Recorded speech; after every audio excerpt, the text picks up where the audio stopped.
The Thames for me is undoubtedly one of my favourite rivers. I think if I look back at it now, I could probably spend most of my life fishing the Thames if I had the choice of only one venue. It's full of absolutely massive fish.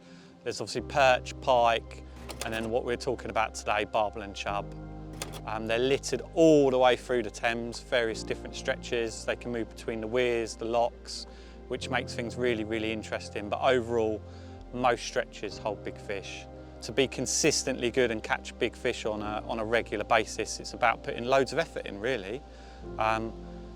Having a look at different stretches, scoping them out, plumbing them, but basically just doing the groundwork and just fishing. That's a simple thing.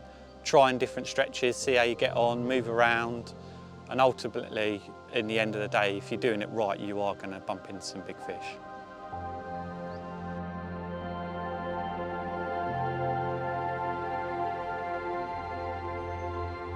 So when I first step onto a new stretch of the River Thames, I'm looking for any sort of structure. So if I was fishing, for example, like a lake or a gravel pit, I'd be looking for bars, islands, etc. When I'm on the river, I'm looking for big structures like weir pools can be absolutely fantastic, especially at the early part of the season when the fish are looking for the oxygen. I'm also looking for islands, locks as well that they can travel in between. I'm also looking for the marginal drop-offs. They can be really interesting, just a shelf, often only sort of 3 or 4 rod lengths out, but that can be almost like a highway for the fish that are travelling up and down the river. Never ignore the boat channel as well. That can be a very, very interesting bit. I almost look at that as almost the motorway of the Thames, that the fish are almost travelling up and down the featureless bits to get to the features. And often a hook bait that's presented in the middle of that boating channel can often get picked up.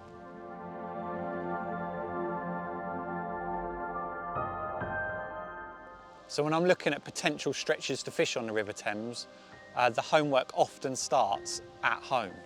I often log on to sort of Google Maps or Google Earth and have a look at the view from above, and it tells you so much more than if you're walking a stretch to start with. And you can often pinpoint areas that sort of you want to look at for further investigation. Big barbel and chub in the Thames are often very nocturnal, and bites will come well into darkness or the early hours of the morning. So during the daylight, there's often a lot of boat traffic on the river at certain times of the year, and the fish are staying well away from this. So what I do when I'm turning up at a venue in daylight hours is I'll often rove around the river, try various different spots, and then as soon as sort of darkness starts to fall, I'll start to zone in on areas that I've caught from before or look very, very likely to produce big fish. Now, when it comes to rigs and tackle, I'm basically looking to use the strongest and the most reliable stuff I have available. Now, there's loads of snags in the Thames, and when you do hook big fish, they often go around rocks, etc., or you're unaware that there are snags or obstacles that are in the swim, so it's best to tackle as heavy as possible. Now, I use 12-pound hide stuff mainline.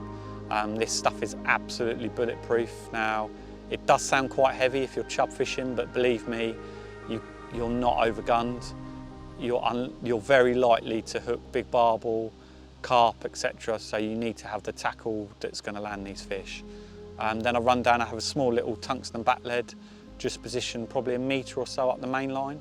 Now this is sandwiched between 2 stops, and this back lead, the way they're designed, has a small slit in. So if the back lead ever gets trapped in the rocks or in the weed, it will slide because of the diameter in the stops is quite high, so it can move.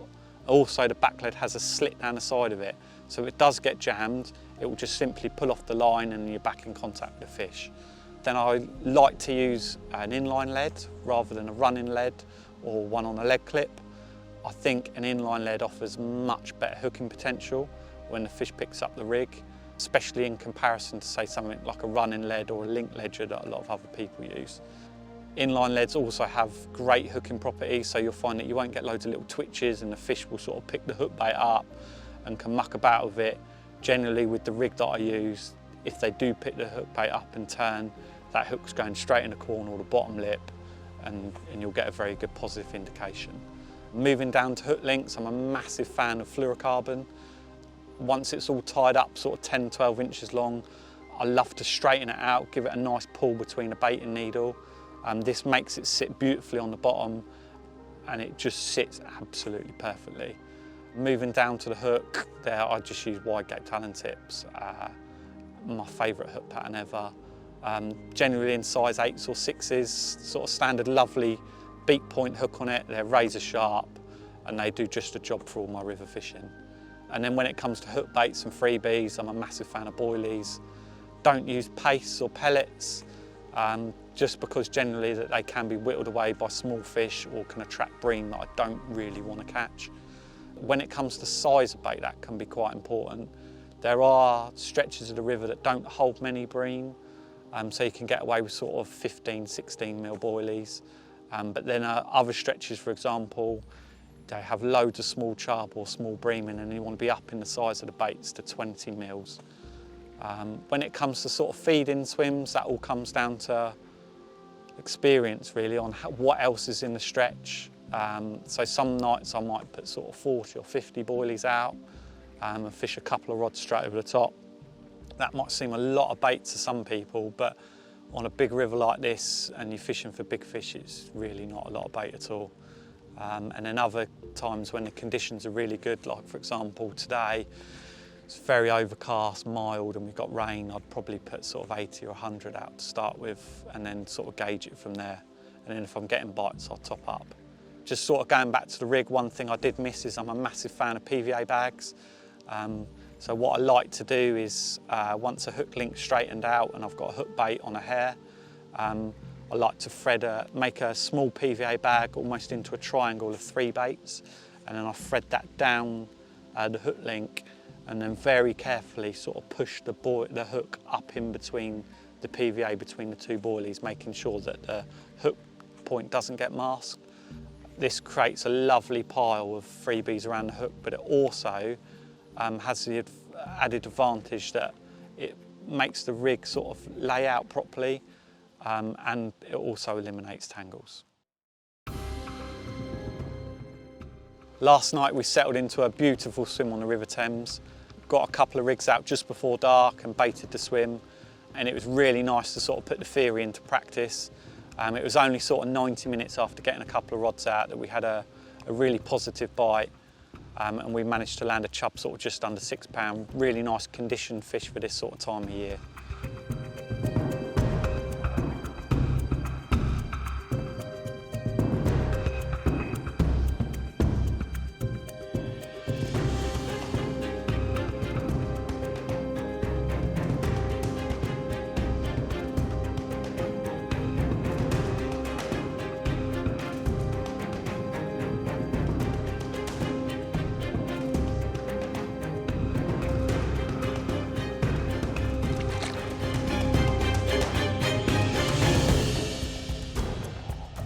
The last couple of weeks the fishing on the Thames has been exceptional.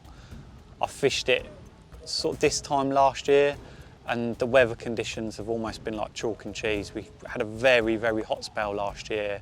The river was almost like a canal with very, very little flow on it, and we had very high temperatures. I probably did 6 or 7 trips on one stretch for one chub, sort of 3.5 pounds, so sort of nothing to shout about.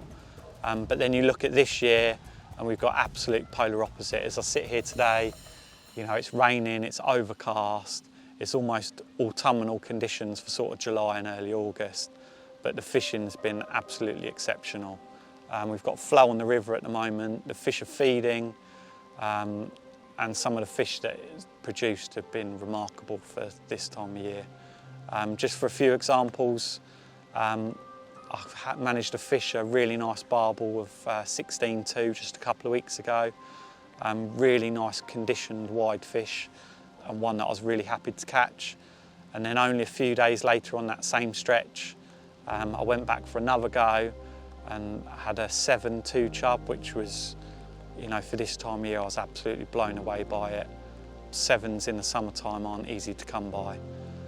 And then literally 3 days later, I've headed to another stretch that I've fished sort of only a couple of times before. And my first trip on here, I had a chub, sort of a couple of 5s in an evening, and then I had a good look at the weather. It was coming in, there was forecast of rain for the next day, and I just knew it had to be worth another go. So I popped back, fished the night, on the exact same spot and had 2 chub, 6.2 and a 7.4 brace, which I was absolutely blown away by. So the fishing, it just goes to prove that a lot of it is about the weather changes and the weather conditions, and when you get what we're experiencing at the moment, you've got to make the most of it.